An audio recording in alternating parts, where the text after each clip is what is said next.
Welcome everybody to this tutorial. In this tutorial I will show you how to solve and fix this problem on I Am a Cat game.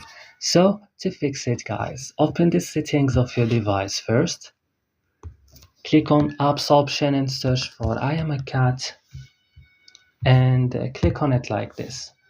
So right now just scroll this list down, click storage, click clear cache and back, click on force stop, click OK, click at battery. You have to enable it on optimized mode, move to Play Store or App Store, update I Am a Cat.